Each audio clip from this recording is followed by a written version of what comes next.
Hey, welcome to another free mini training. My name is 𝘀𝗀𝗲𝗀𝗲 and I'm a spiritual business coach here to help online coaches become six-figure new earth leaders. On today's mini training, we are going to be going over 3 common sales objections and how to handle them from your soul. Because let's be real, when you get this close to sealing the deal, changing your potential dream client's life forever, and then they tell you a reason why they cannot take the leap anymore, kind of hurts you in the heart. You're like, damn, I'm here to spread and share the wisdom and the codes, and I want this person to change their life. Now, you could handle this in a very feminine way.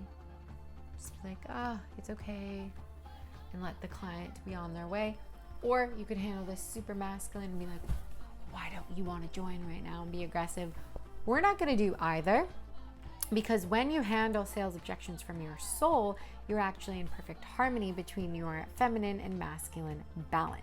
So by watching today's episode, you are going to know how to better hold space for objections that your potential dream clients may have, so that you can actually impact their life and that they can carry on through and make that investment and take that leap. I would say this is one of the most important free mini trainings that I've shared with you, because it has a direct correlation to how you are having that impact on your clients, right? Because you can definitely impact people just by showing up through content and your marketing and whatnot. But when someone gets to actually experience you as their coach and their leader, that's where you're going to have the highest impact on that person, because you are directly exchanging energy with them. So before we dive in, make sure you hit subscribe below so that you never miss a beat, because normally every single Thursday I post a free mini training for you, except for right now in the next few weeks. Why? Because if you're watching this, I'm in the Amazon rainforest,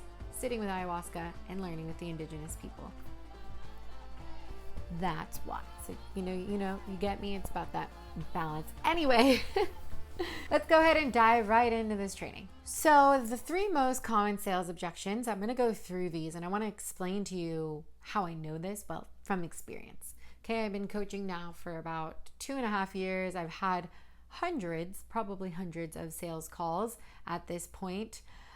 So I've learned a lot of this from experience, and it's also some wisdom that I was passed on early on in my journey. And I was like, holy moly, this is real. The only difference is the way that I'm going to coach you on this today really comes from the direct experience that I've had with finding that feminine masculine balance.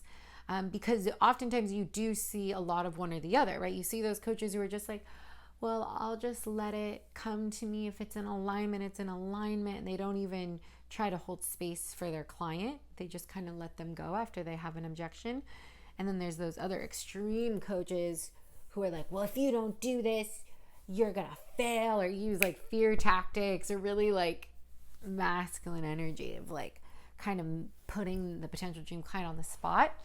And so we want to avoid both of those and find the happy medium. So as I'm going through each of these objections, I'm going to share with you how to handle them from that middle, balanced, harmonious place. So the first most common sales objection that coaches receive is that I need to ask my parent or spouse. Now, this is a super valid objection. It could totally be coming from a real place, right? This has actually happened to me, where I've had potential dream clients on the phone, like actually needing to consult their significant other. And that totally makes sense, because it is a high level investment, especially when you work with me. And so if you need to check with a spouse or whatnot, then I want you to do that. So the way that I would recommend handling this is just being super gracious with them and saying, okay, I totally understand wanting to talk to your parent if they're like younger, or your spouse. And then this is how I would handle it. You don't want to let too much time go between their decision to join your offer to work with you. So what I do is I then set up a follow-up call for the next day. So I ask them, this is something that I would say, okay, yeah, I totally understand that. This is a really big investment that you're going to make. So if you need to talk to your husband, I totally understand. Let's go ahead though and book a follow-up call for tomorrow. Would that be enough time for you? Right? They normally say yes, or if not, I'll ask them how long. And then I'll say, great. Okay, how does tomorrow at 4 p.m. work? Great. And then what I would say is, by the way, if you are really wanting to make this decision from a co-creative place, I actually invite you to bring your spouse on the phone. Notice that creates safety in your potential dream client, right? They're knowing that you are listening to them and that you are offering the space to make that decision from a co-creative place with their spouse. And I've had people very much appreciate it. Never had anyone's spouse come on the call, but they appreciate you just noticing and hearing them, right? And then notice the follow-up call for the next day. You're not giving too much space, and this is going to come up again, between when they need to make the decision and when they need to like enroll with you. Because the more time that you let go, the more often people will talk themselves out of it, even if it's not in their highest favor. So that's where you come in and you get to hold that space as a coach. So this next one is, I want to think about it. You're probably snickering with me while you're watching this, because that's what we get a lot of times as coaches. It's like, no, the dreaded, I want to think about it. Okay, so here's how we're going to handle it from the harmonious place. We know that if someone's saying they want to think about it, it's really a matter of the ego's probably bringing up some fear and doubts. And so this is actually an opportunity, instead of you just like letting them go, be like, okay, that's fine, like just touch base when you know.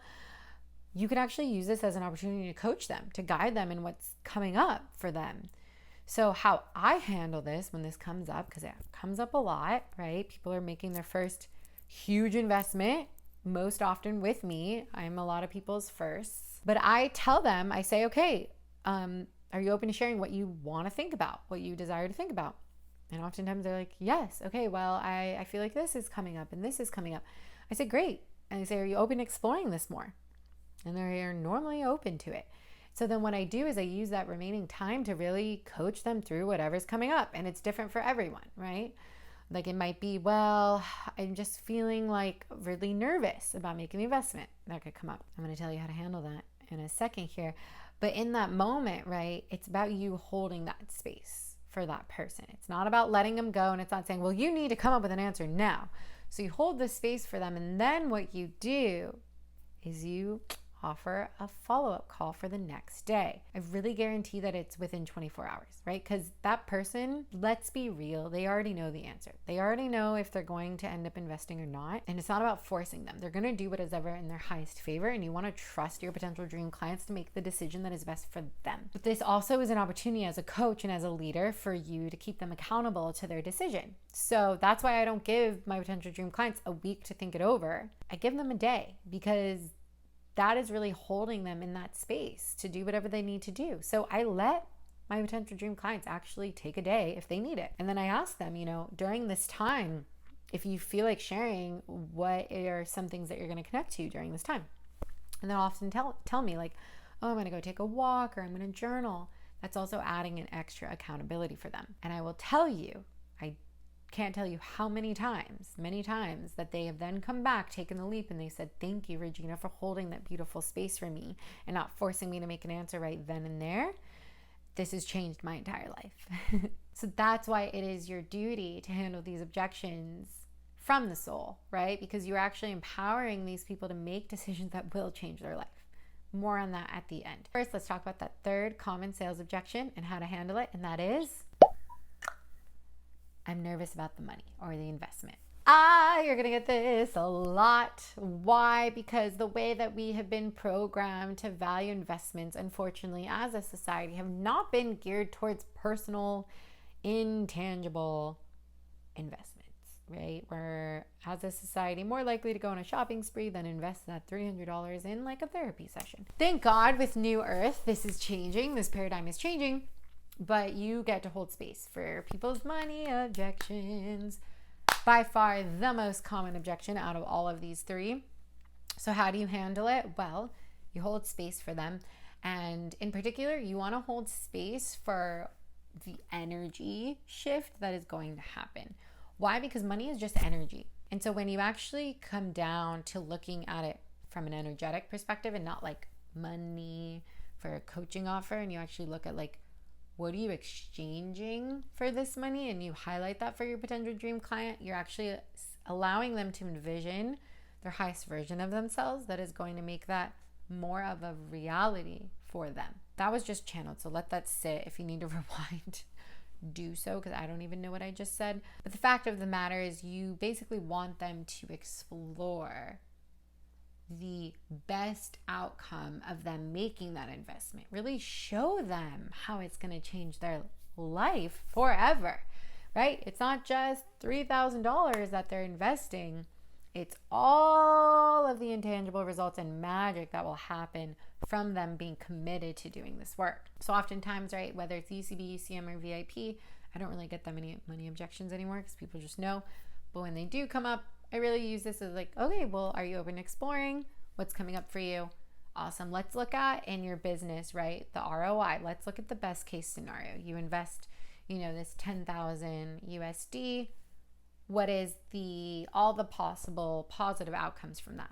Well, they're like, well, I have my first $10,000 month and I hit six figures, and then I hit 500,000, and then, right, speaking in money terms, where it's like, well, it's quite obvious then, right? Well, look at what your $10,000 is going to turn to. That's just an example, right, of how I've held space for that. It's really allowing them to look at the energy behind the money exchange and not just as them losing dollar signs. So last but not least, coming back to that theme of why it's so important that you handle objections, not only that you just handle them for the sake of handling them, but from the soul in particular. And that is because the work and what you are doing as a coach and a new earth leader is passing on wisdom, codes, and energy so that that person can step into the highest version of them. So it really is your duty to handle these objections, because let's say they don't end up taking this leap, then they're going to stay stagnant. Now, obviously, this is in the case that this is in their highest alignment and that this is the best fit for them. You want them to take that leap. You really want to empower them, and you know what is capable when they go after their vision that you're going to coach them on. And so encourage them to see that. Encourage them to see the bigger vision and connect to your why, right? Really connecting to your why as you handle these objections, why you're doing the work you're doing, is also going to help you handle them flawlessly. So that's it for this week's mini training. I hope you enjoyed this. If you did, make sure you hit subscribe below. Drop a comment below if you have any questions, follow-up questions about this. I always love when you guys interact. And then until the next training, happy living.